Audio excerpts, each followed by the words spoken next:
ئێمە شتێکمان فێری تەلەبەکان نەکردووە کە ئەویش بریتیە لە خۆ ئامادەکردن بۆ سەری ساڵ. گەنجە جوانەکان ئێوە سەیرێکی خۆتان بکەن. خۆ ئامادەکردن بۆ سەری ساڵ زین چییە؟ شتە گرنگەکان لە دووەرەقەیە بینوسەرەوە. تێبینی دەربارەی بابەتەکان حازریک. هەموو وێنەکان ئەتوانیت لە شوێنێکا بنووسیتەوە. هەرچی هۆ هەیە، پێناسە هەیە، بیژمێرە هەیە، باسی بکە هەیە، فڵان هەیە لە شوێنێکا بینوسە. نەخێر بەعکسەوە وەرەقەیەکی سپی بێنە بۆ نمسن بەڕێزێک سەیری بەنامەکەمان دەکات. دەبێت هەمومان مامۆستاکان وا فێریکەین. بڵێ کوڕم وەرەقەیەکی سپی بێنە چی یاسای ئینگلیزی تێ هەمووی بنووسەرەوە. بەشی یەکەم ئەم چوار یاسایم هەیە، بەشی دووەم ئەم چوار یاسایە، بەشی سێم ئەم چوار یاسایە، بەشی چوارەم پێنجەم شەشەم ئەم چوار یاسایە. کەواتە لە ئاخیرا بۆنە 5 بەشی ئینگلیزیت خوێندووە، کەواتە 20 یاسات خوێندووە. 20 یاساکە لە وەرەقەیەکا بینووسە. بۆ ئەوەی هەر ئەم وەرەقەیە 10 جار مراجعەیەکی، بۆی لێت تێکەڵ نەبێت، بۆی لێت ئاڵۆز نەبێت. ئێمە تەلەبە چیەکە؟ ئیستا 2 یاسا خوێنێت، عەسریش 2 یاسا خوێنێ، عیشاش 2 یاسا خوێنێ، بەیانیش 3 یاسا خوێنێ. هەر یەکەی مەشریق و مەغریبی بینە، هەر یەکەی تێکەڵە، هەر یەکەی لە بینی ئەمانە شاسەرەکەی شتی تر کردووە. کەواتە لە پڕێکا کە لە ئیمتیحانە دێتەوە مەسەن باسی ڕابردوو کراوە، باسی ڕانەبردوو، باسی واسووێر کراوە، باسی هەرچیە کراوە، نازانێت بزڵبت بچێ بۆچی یاسایە. کەوە لە تووبیشا ئێمە زۆر بۆ خۆمان استفادەی لێ دەکەین لە بواری تووبیە. و خاڵی یەکەم کەواتە زۆر گرنگ بوو.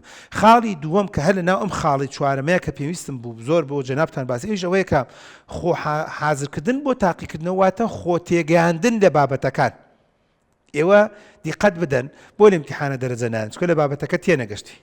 ئێشەوی ئیمتیحانیش کاتی تێگەشتن نییە کوڕم. تۆ بەتەمای لە شەوی ئیمتیحانە بۆ نمونە کیمیا خۆت تێبگەێنی یان زانست لە خۆت تێبگەێنی.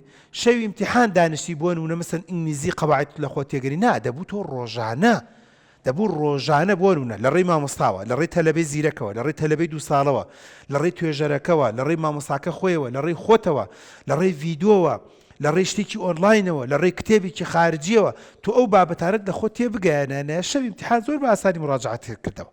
کاتە یەکێ لە کێشە گەورەکانی کوردستانی خۆمان ئەوەیە کە تۆ دیقەت بدە من لە زانکۆش تەنانەت بە تەلەباڵم بۆ دەرەجە نێنا بەخوا دکتۆر هەر نەمزانی باسی چیەکە پرسیارەکە. یعنی تەلەبەی زانکۆ ئەوە تەلەبەی پەیمانگا هەروە، یعنی تەلەبەی پەیمانگا هەیە و لێرەوە ڕێزم بۆیان هەیە پەیمانگای سلێمانی پرسیارم بۆ هێناوەتەوە، پرسیارێک بای 20 دەرەجەی لەسەر بووە، کەلیمەی نەخستۆتە سەری، یان یەک نوقتەی نەنووسی.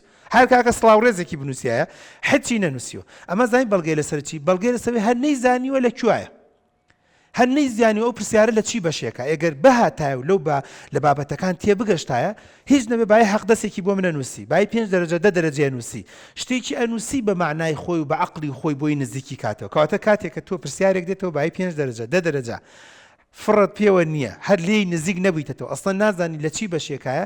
بەڵگەیە لەسەر ئەوەی کە بەڕاستی بەداخەوە ئێمە خۆ ئامادەکردنمان نییە بۆ تاقیکردنەوە، بە تایبەتی لە سایی مۆبایل و سۆشیال میدیا و تۆڕی کۆمەڵاتی. کەواتە تاقیکردنەوەی سەری ساڵ واتە خۆ تاقی. یانی تۆ بۆ دیقەت بدەن ئەزیزان گەنجە جوانەکان، ناڵن قیامەت ئێبێ خۆتی بۆ حازرکەی وایە پرسیارتان کردو ینی بڕۆن لە بخوێنەوە قیامەت تۆ دەبێت نوێژێکت بۆ کرد بێت، دەبێت ڕۆژوێکت بۆ کرد بێت، دەبێت چاکێکت بۆ کرد بێت، دەبێت خێرێکت بۆ کرد بێت، دەبێت زوڵمت نەکرد بێت، دەبێت وەکو ئەڵێت پارەی حرامت نەخوارد بێت، دەبێت ماڵی میلەتت نەخوارد بێت. اینجا لە تاقیکردنەوەی قیامەت دەرەچیت. بزڵە بە تاقیکردنەوەی قیامەتیش لە دنیاە تاقیکردنەوەی بریتە لە وانەکان.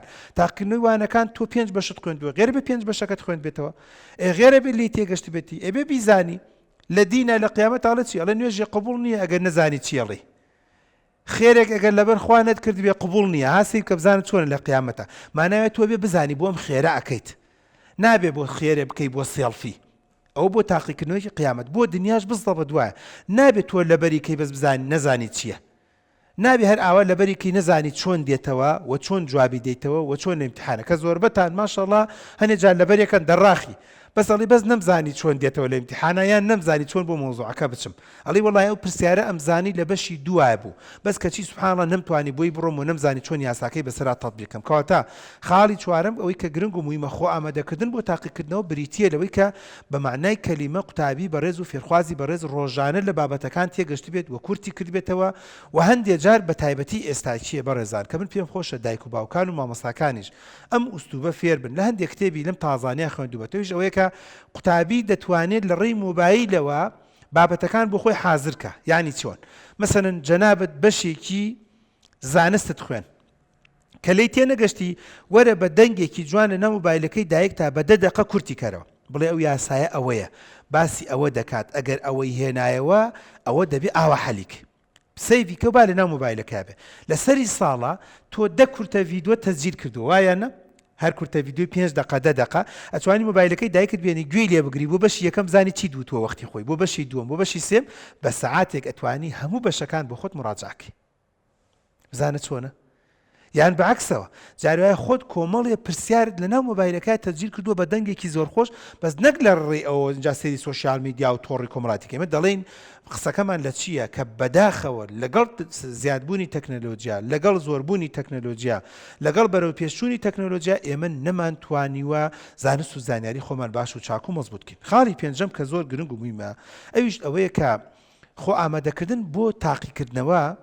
خۆ ئامادەکردنە لە ڕووی دەرونی و لە ڕووی جەستە و لە ڕووی عەقڵ و بیرهۆش و هەست و نەستەوە ئێمە زۆر جار بەداخەوە جەستەمانی بۆ حازر ناکەین جەستە خۆ حازرکردن بۆ تاقیکردن یانی چی تۆ دەبێ خواردنی تەندروست خواردبێ وایە قەت پرسیارتان کردووە کە یەکێک ئەچێ بۆ ڕێیەکی دوور چیەکە سیارەکەی دێنێ فولێکا لە بەنزین و هەوڵیشەدا ڕۆژێ پێش ئەوە ڕۆن و گریس و بەزم و ڕەزم و چی بگۆڕێ وایە نە فلتەری بگۆڕێ بڵڵەبت وایە تۆ خەوێکی تەندروستت وەرنەگرتووە کاتە جەستت حازر نییە خواردنی تەندروستت نەخواردووە و لەگەڵیشا چاوت ئیسراحەت پێ نەداوە مێشکت ئیسراحەت پێ نەداوە و لەگەڵیشا دوێنە بە سەعاتێ بە 2 ساعت گوێت لە هێدفۆن گرتووە گوێچکەت عازێتی بووە کاتە خۆ ئامادەکردنت نییە بۆ تاقیکردنەوە لە ڕووی جەستەیەوە کاتە یەکەم لە بۆ خاڵی پێنجەم لە هەمووی مهمتر ئەوەیە کە تۆ بەڕاستی لە ڕووی جەستەوە خۆت حازر کردبێ لە ڕووی جەستەوە گەنجە جوانەکان دێ بۆ تاقیکردنەوەی بۆ لای من سەرەکەم برسێتی دێ بۆ تاقیکردنەوە سەرەکەم توینوێتی دێت بۆ تاقیکردنەوە سەرەکەم ئاوا نەترەدا لە تەلەڤیزیۆن زانکۆیە دامە بەشانەوە تومە مامە جەوەکەت خۆشە هەڵێ وڵاتی جێی خۆشی جی دکتۆر وڵا خەریکە بەسەر تەختەکە خەوم لێکە وەڵام شەو سەعات 3 خەوتم کاتە تۆ پێویستە جەستە یعنی وەکوا بێ من سیارەکەم تەقەوڕەکەی تیابێ بڵێم ئەچم بۆ دووەک ئەخر لە ڕێگا پەیچیەکەوێ